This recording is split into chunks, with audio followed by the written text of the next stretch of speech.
दलित बच्चों को शिक्षा देने वाले विश्वविद्यालयों पर ताले लग चुके हैं। हजारों छात्र रो रहे हैं। सरकार कहती है बजट नहीं है, लेकिन सबको पता है ये सिर्फ बहाना है। ये वो देश है जहां मंदिरों के दरवाजे खुले हैं, पर दलित शिक्षा के दरवाजे बंद कर दिए गए हैं। आज कोई चिल्ला नहीं रहा, सब खामोश हैं, लेकिन इस खामोशी के बीच कोई एक आवाज उठने वाली है। एक नाम जो पूरे सिस्टम को हिला देगा, कविता भील। लेकिन वो कौन है और क्यों सरकार उसके नाम से कांपती है, यही है आज की कहानी। गांव का नाम है भूरा खेड़ा, छोटा सा दलित बस्ती वाला इलाका जहां शिक्षा की रोशनी पहुंचती तो है, पर जाति के अंधेरे में खो जाती है।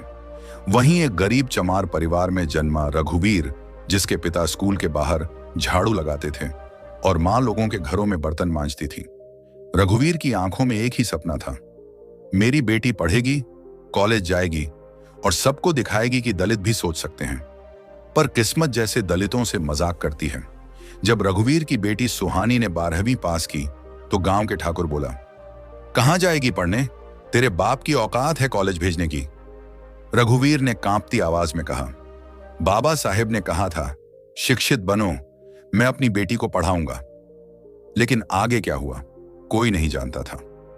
रघुवीर ने अपनी झोपड़ी गिरवी रख दी, बेटी को भेजा अंबेडकर मुक्त विश्वविद्यालय, जहां दलित और बहुजन बच्चों को मुफ्त शिक्षा दी जाती थी।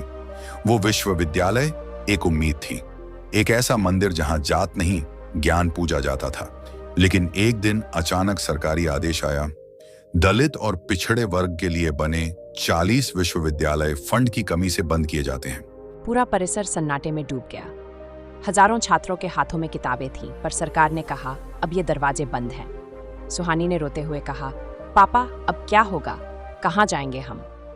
रघुवीर बोला, बेटी हार नहीं मानना, संविधान में लिखा है शिक्षा सबका अधिकार है। लेकिन गांव में अफवाह फैल गई। सरकार ने दलित शिक्षा बैन कर दी, जो बोलेगा उसे जेल में डाला जाएगा। एक दिन रात को जब सुहानी और रघुवीर नींद में थे तो कुछ नकाबपोश लोग उनके घर के दरवाजे पर पेट्रोल डालकर आग लगा गए। झोपड़ी जल गई, रघुवीर बच गया पर सुहानी झुलस गई।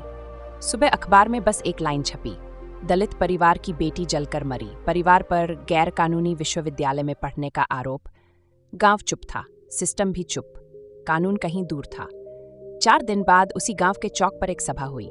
रघुवीर फटे कपड़ों में खड़ा हुआ, हाथ में बाबा साहेब अंबेडकर की तस्वीर थी, आंखों में आग थी। उसने चिल्लाकर कहा, अगर शिक्षा पर ताला लगाया जाएगा तो संविधान को भी जला दो।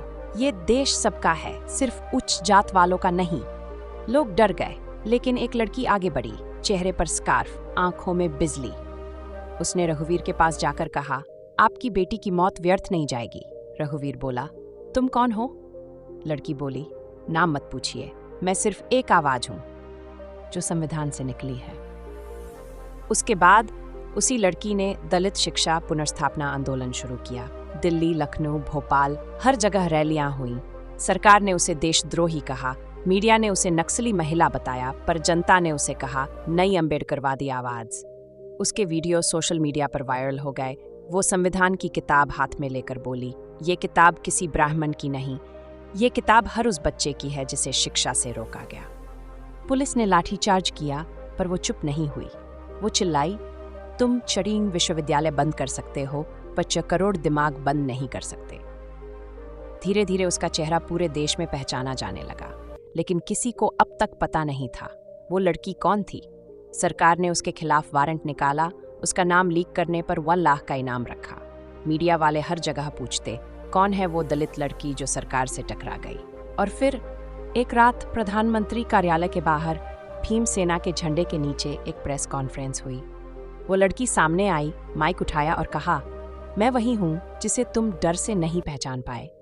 मेरा नाम है कविता भील और मैं उस संविधान की बेटी हूँ जिसे तुम्हारी नफरत नहीं जला सकती। उसके पीछे 40 विश्वविद्यालयों के छात्रों का हुजूम था। कविता बोली, ये लड़ाई सिर्फ शिक्षा की नहीं, ये अस्तित्व की लड़ाई है, और जब तक दलित पढ़ेगा नहीं तब तक भारत जागेगा नहीं। कविता ने हाथ उठाया और संविधान की किताब खोली, लेकिन तभी पुलिस ने आंसू गैस छोड़ी। मंच धुआं हो गया, लोग भागने लगे, कैमरे कांपते हुए दिखा रहे थे। कविता धुएं में गायब हो गई। अगली सुबह किसी को कविता भील नहीं मिली। क्या सरकार ने उसे गायब कर दिया, या वो फिर किसी नए शहर में संविधान की नई मशाल बनकर लौटी? जब दलित शिक्षा पर ताले लगते हैं तो हर कविता भील के भीतर एक अंबेडकर जागता है। अब सवाल सिर्फ इतना है, क्या हम चुप रहेंगे जब हमारे भाई बहनों को शिक्षा से वंचित किया जा रहा है? क्या आप भी कविता भील की आवाज बनकर इस लड़ाई में खड़े होंगे? अगर हाँ, तो कविता भील को सपोर्ट कीजिए, चैनल को सब्सक्राइब जरूर करें। अगर हाँ, तो अपने दिल से इस वीडियो को लाइक करें, शेयर करें और कमेंट में लिखें, मैं भी शिक्षा के लिए खड़ा हूँ। क्योंकि जब हम सब ऐसा होंगे, तभी दलित शिक्षा के दरवाजा खुलेगा और ये कोई भी आवाज़ दबाई नहीं जा सकती।